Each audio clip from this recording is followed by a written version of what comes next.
privilege to have him here from Silicon Valley, California. And again, Dr. Gundlapalli. Good morning. Good morning. Still waking up, I guess. Good morning. Good morning. All right, there you go. Yes, so I arrived from Silicon Valley last night, and it's truly a privilege. My first visit to Calgary. I didn't see any snow. Coming from California, I thought I'd see something, but The day's not over. not over yet. So it can snow anytime. But today we will let it snow with some of the interactive conversations we have here. Really thanks to Linda and Yvonne for inviting me. This is my third week traveling non-stop, speaking about this particular topic. And I've spoken about this topic on 4 continents, except Australia, and I've also spoken in my sleep. So that's how crazy I am about mentorship, because this has become my life's purpose, and I was really glad, or I am glad, to find the purpose reasonably early in my life. So truly honored to be here. So I'll spend the next few minutes sharing my views on mentorship, which I did not invent. Mentorship has been there since the humans set foot on the planet, and that's been the most effective way for us to learn from each other. And for everyone, our mother is the first mentor, and that's where it all begins. So we have lots of ideas around how to capture the mom wisdom, capture the parents' wisdom, and how to capture wisdom of human beings, because that's the only way we can leave something behind for the future generations. So let's see. I use a Mac, so I had to struggle to figure out how do Windows systems really work. Down arrow. Down arrow. Right, I always like to go up, Why is it down arrow to go next? So let's keep going up in life. So I'm truly, I would say, very, very lucky to be here because I let the universe choreograph my life. I don't plan for anything. I end up in places that I never expected to be. So here I am at the Petroleum Club speaking. So why do I say I'm lucky to be here? Because just before birth I had a situation. My mom was 7 months pregnant, and the doctor said this baby is out of whack. He needs to be aborted. So in the last minute, my aunt comes up and says, no surgeries in this family, because I come from a family of 7 children. So my aunt used a simple logic, which all of us can use. She said the first 6 kids came just fine. What are the odds of the 7th kid being out of whack? She told the doctor, you just don't know what you're doing. So here I am, 7 weeks later I show up just fine. And a few years ago, I was also involved in what could have been a fatal accident. It was a near miss, but the near miss was hitting the President of India's helicopter when I was in India. But what bugged me was everybody was interviewing the president. Oh, how was it? You almost died and you became alive. Nobody was interviewing the poor Ravi and 141 other people on the plane. So I kind of started thinking about what can I do, because that's true with all of us. How do we leave a legacy? How do we live a life that the obituary is reasonably long? Versus Ravi Gundlapalli, master's, PhD, and that's it. Right? So it's about when you live a life of significance and you live a life of contribution. That's when the world will miss you. That's really how I thought on that day while I was waiting for my next plane. So, I've been involved in actually building a hospital so that no mom should ever be misdiagnosed and lose a very important person. And I started Mentor Club because that was a turning point. Like Linda mentioned, I have a PhD in fluid mechanics. So I dealt about the flow of fluids, and then worked in the industry doing supply chain planning for automotive industry, semiconductors, and 787 Dreamliner in the aerospace industry. So where it was all about the flow of products. And when this happened, I said, what if I focused on the flow of wisdom? And here I am to create a framework and a technology that allows wisdom to flow across borders. So that's what got me. When an engineer talks about wisdom and potential, everybody gets excited. That's why I got interviewed by HBR and Forbes. Because what is, so I kind of wrote down this phrase called the supply chain of wisdom. Nobody talks like that, so that's why they wanted to talk to me. So I want to start with a personal story, because why mentoring became so close to me is right around the time I had the second chance at life. I met a 16-year-old visually challenged student who came up to me and said, this was in India, you know, I can't study math and science in India because of some old British rules. You know, British stole a bunch of stuff from India and left all the bad rules. And this is one of them. So he said, I want to prove to the world that I can really, you know, show who I am, so can you get me into MIT? I actually even asked him, do you know what MIT is? It's not an easy college to get in. Plus, not an easy city to live in. Right? Compared to a hot India to, you know, snowy Boston. So, long story short, I had the opportunity to mentor him, and he's graduated from MIT Sloan School, and now an entrepreneur in India, very successful. So, he really taught me the difference between sight and vision. You know, a lot of people are sighted, but there's no vision for their life.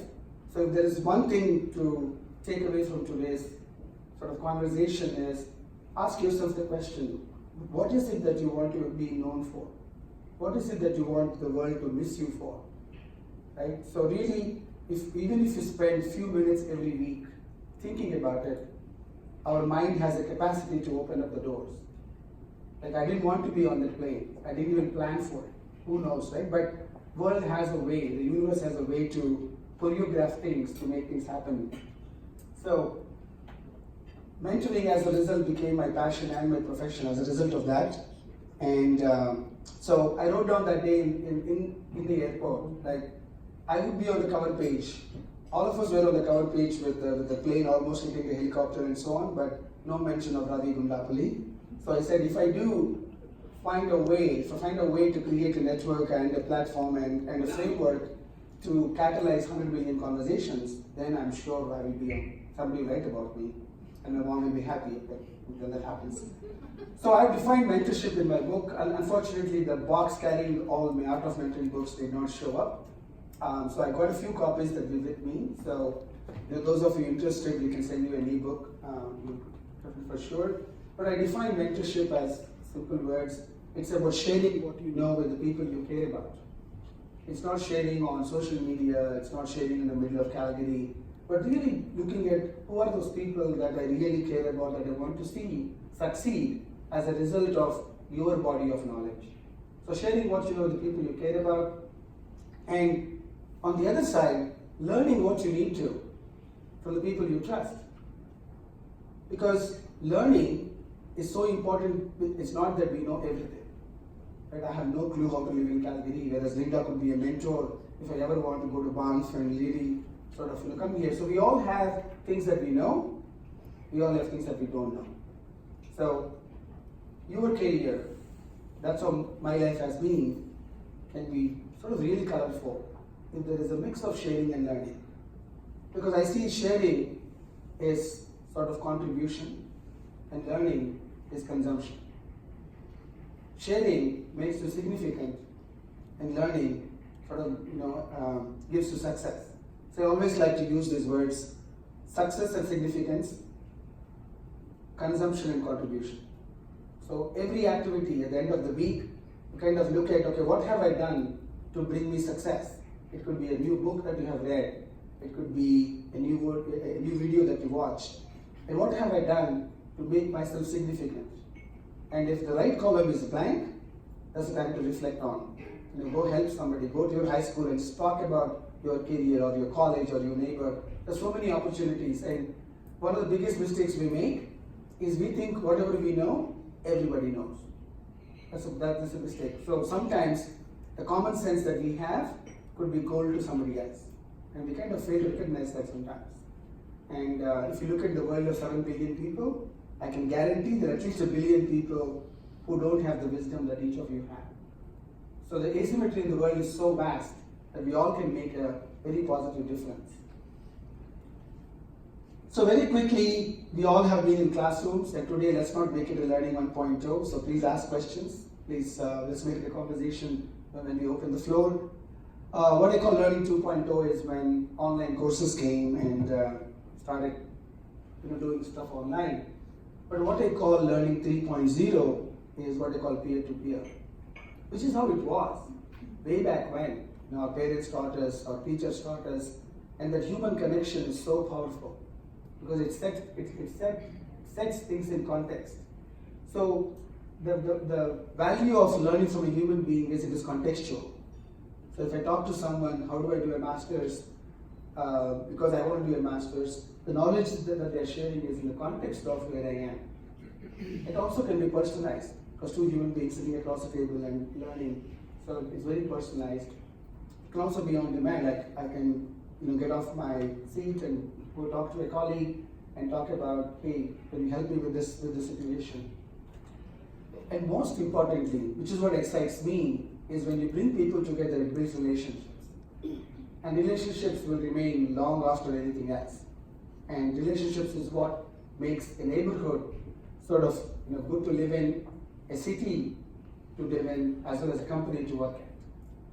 So if each of us can think as leaders in our organizations to make your company or your organization or your community as wonderful, because I live in Silicon Valley, it's very, very expensive. The traffic is horrendous.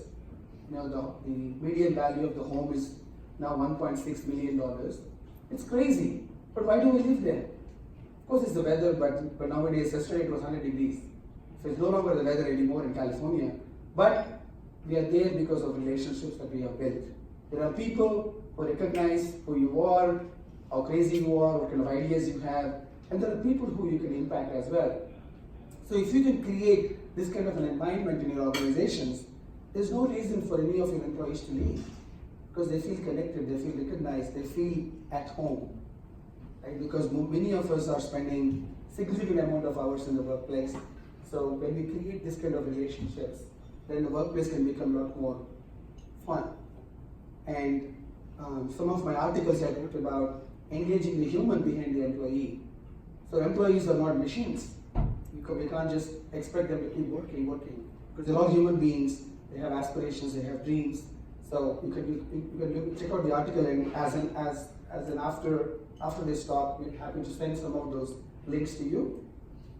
Because the human being cannot be ignored, not just the employee. So what mentoring is not? What mentoring is not is, it is not about one person being superior and another person being junior or wiser. It's about two human beings who know some things and other person knows something or something else. It's not a lecture also. A lot of people say, oh, I had a great mentoring session, but the mentee, nothing happened to the mentee. The mentor felt so good about sharing whatever they know. So it's not a lecture, it's an interaction, it's a conversation. And I also call it's not an emergency room. One of the biggest problems we have in the world today is people not knowing what they don't know. I call it the unconscious incompetence. So many people don't know the value of mentorship. Because everything is going fine. And suddenly I break my leg and I'm like, oh, I got to go to the emergency room. So I used to get calls saying, hey, I just got fired from a job, or I hate my boss, can you talk to me? I said, look, have 2 or 3 people in your network who will avoid these situations. Why do we exercise? To avoid the emergency room. So think of having good people in your life as those sort of insurance for yourself, so that you avoid situations in your career. If you need to pivot, don't wait till the point till it's urgent to pivot. So you are kind of sort of easing into it. Lots of myths when I started. It was the toughest thing to start any organization in mentorship. Because everybody thinks mentoring is what you do on a Sunday morning, you have nothing else to do. You go to church and then, okay, fine, you go to a homeless person and or a homeless shelter. It's like, come on. I've studied John Chambers as a mentor, Bill Gates as a mentor, everybody has a mentor. Now, because we have sort of made the definition of a mentor too sort of hierarchical. Or this is the guy in the suit or a girl in the suit that we go to. It's actually being a good human being. Mentoring is nothing but being a good human being. You know something, share it with another person, so it leaves your body, enters somebody else, because your wisdom, the more you share, the more you keep. There are 2 things in life that grow when you share. One is wisdom, another is love. Everything else, if I give my phone, I don't have it anymore. So I tell people, share it, because you're not going to take it with you. It's going to go underground. So number one myth is it's not good for mentees, it's good for mentors. I have been transformed by working with all these amazing aspiring individuals. It actually elevates your leadership. It elevates your humanness. And I grew in my career because I let other people grow in my organization. So it's not true that it's only good for mentees. It doesn't take commitment. A lot of people, they say, oh, can you be a mentor? It's like, oh, I'm busy. I mean, like, come on. So if you really plan it well, my mentoring sessions are only 15 minutes after I get to know the person, because you want to get to the point. Maybe you open a door, maybe a video or a call or a book or introduction on LinkedIn, and then you're done. So if you plan it well, it doesn't take a lot of time. And I would want to be a mentor because I want to be known as a leader, and I'll talk about some of the luxuries of being a mentor. And people say, oh yeah, we tried it, and it's almost like I exercised, I walked like 1 mile and nothing happened. Obviously, So if you don't do it right, it's hard to measure results. But there's so much data that when you engage people stay with you. There is increase in retention, increase in engagement. People finding sort of the jobs that they really enjoy versus going to another organization. Because people always leave not because there's more money. That's actually number 8 or 9 in the sequence, but because they don't feel valued. It's especially true for women. I'm just coming back from 2 days of gender intelligence, and this conference was not about gender equality. And I'm like, really? Everybody talks about equality, but equality is actually, she talks about intelligence, because in some areas women are actually much better. So don't vie for equality, look for your strengths and just be aware of it. So we talked at length about this. So there is lots of things you can do to increase diversity and inclusion, to create more women on the boards and more women in leadership roles. So there is a clear way to measure ROI. So that's not true as well. And it cannot be done at scale. And that's what people said when the first online dating came up. One of the founders of Match.com is an investor and advisor to me. And he said, when I started, everybody said, no, dating is always like, you meet and then you connect. But today we know what it is. So it can be done. It can be done at scale, because we talked about one of our customers, Marriott, 100+ countries, employees all over the world. It can be done at scale if you do it well. So continuing on, I kind of look at the cloud when I talk about my company or anything, because a cloud is an excellent nature secret, because it represents fresh water, it represents a boundaryless entity. If the cloud didn't exist, if it never snowed, then we'll be on the beach boiling salt water and drinking it. So how can we do something similar where the wisdom in your organization is moving across organizations and across departments? So that's something we can do. So when you're thinking, okay, how do I bring this in-house? I like to leave something that's easy to remember. So I came up with 3 things for you. If you're onboarding new people, I would like to call it fast start. So mentoring can help you get these people start on their sort of valued projects much faster. It gives them a sort of great onboarding experience. I mean, how wonderful it is when the first day you join, you're already sort of matched with the mentor.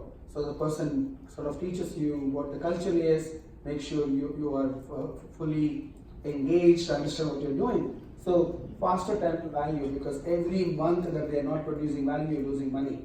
So we have an whole ROI calculator to show that when you have a fast start program for your new hires, you can actually save a lot of money. The second is fast forward, because you will have people who are sort of your rising stars, but you want them to learn faster. Now, I wrote a blog on learning again. In school, you are supposed to learn on your own. It's the irony. We pay tuition and you're supposed to learn on your own. Even if your professor knows the answer, he or she will not tell you, because you're supposed to learn on your own.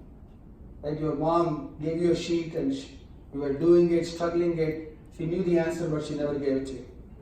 Why? Because she wants you to learn. But in the workplace, it's exactly the opposite. An employer cannot afford you to, I want you to learn on your own. Because employer, I'm paying, the company is paying you salary, so it's in the employer's best interest to ensure that you learn fast. And you can learn fast by connecting you with other experts so that you don't waste time. And you will have the high potentials, and we have seen this as one of the most documented sort of case studies where when you have high potentials, you want to give them more visibility, more recognition. If you don't do that, they're just going to leave and go somewhere else. And today, I heard about Calgary, the unemployment is not very good, there are lots of jobs lost. So we have to really figure out who are these high potentials that we can try to engage them in other parts of the organization so they don't leave. So providing visibility through mentorship, through sponsorship, having a mentor-protege sort of relationships can truly keep your high potentials. So far so good? Yeah. And you can ask questions during the Q&A. So I've introduced the idea of an intentional conversation because companies have cafeterias and open spaces. I call them any conversations that happen there as incidental conversations. We talk about the weather, we talk about our dogs, and that's about it. I would encourage all of you to think about intentional conversations. There is an intention behind it. What I mean by that is they're a little more formal. So basically there are a specific topic. Like somebody wants to share their story on how they built their career in sales and marketing, and I am interested to learn about her story on how she built her career in sales and marketing. So there is a desire to share a body of knowledge, and there is an intention to learn from the body of knowledge. And then it is scheduled, it's not random. So hey, next Thursday at 4 o'clock, I'm happy to meet anyone that wants to learn about the petroleum industry and what are some of the areas that are sort of challenges for the industry, and what are some of the areas that it needs to reinvent itself. Oh, I want to learn about it. So there is a desire and an intention. And a lot of times when you arrange this, when you organize this kind of conversations, it makes the sort of senior leaders' obligation much lesser. Versus asking them, can you be a mentor for the next 6 months? And I'm like, I'm busy. Okay, can you do a half an hour, 1 hour conversation with another sort of rising star? Of course. So you want to ease into them. You want to ensure that they're really enjoying it. And I can tell you from experience how many thousands of senior leaders have said, oh, this is what mentoring is. I didn't know that. I thought I have to go and prepare and, no, just be yourself. Share what you have figured out. Talk about your mistakes. Talk about your, some lessons in your life. And it also helps you to sort of get to know each other. So, another key